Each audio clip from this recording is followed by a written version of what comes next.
নমস্কার। শোনানোর চেষ্টা করছি রবীন্দ্রনাথ ঠাকুরের কবিতা আমি। আমারই চেতনার রঙে পান্না হলো সবুজ, চুনি উঠল রাঙা হয়ে। আমি চোখ মেললুম আকাশে, জ্বলে উঠল আলো পূবে পশ্চিমে।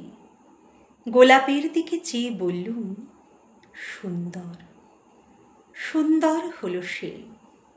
তুমি বলবে এ যে তত্ত্ব কথা, এ কবির বাণী নয়। আমি বলবো এ সত্য, তাই এ কাব্য।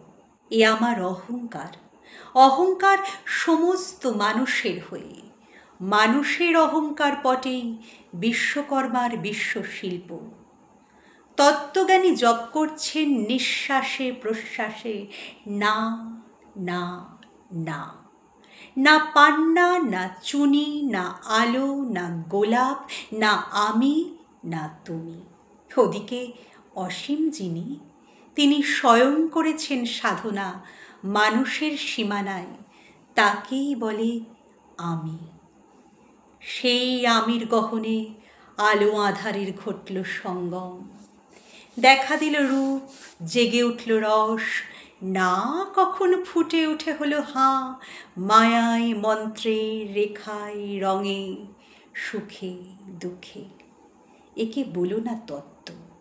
আমার মন হয়েছে পুলকিত বিশ্ব আমির রচনার আসরে, হাতে নিয়ে তুলি পাত্রে নিয়ে রং।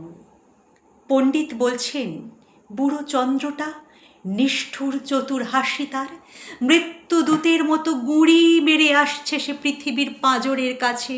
একদিন দেবে চরম টান তার সাগরে পর্বতে, মর্তলোকে মহাকালের নূতন খাতায় পাতা জুড়ে নামবে একটা শূন্য। গিলে ফেলবে দিনরাতের জমা খরচ, মানুষের কীর্তি হারাবে অমরতার ভান, তার ইতিহাসে লেপে দেবে অনন্ত রাত্রির কালি। মানুষের যাবার দিনের চোখ বিশ্ব থেকে নিকিয়ে নেবে রং, মানুষের যাবার দিনের মন ছানিয়ে নেবে রস। শক্তির কম্পন চলবে আকাশে আকাশে, জ্বলবে না কোথাও আলো। বিনাহীন সভায় যন্ত্রীর আঙুল নাচবে, বাজবে না সুর। সেদিন কবিত্বহীন বিধাতা একা রবেন বসে নীলিমাহীন আকাশে, ব্যক্তিত্ব হারা অস্তিত্বের গণিত তত্ত্ব নিয়ে। সেদিন বিরাট বিশ্বভুবনে দূরে দূরান্তে অনন্ত অসংখ্য লোকে লোকান্তরে এ বাণী ধ্বনিত হবে না,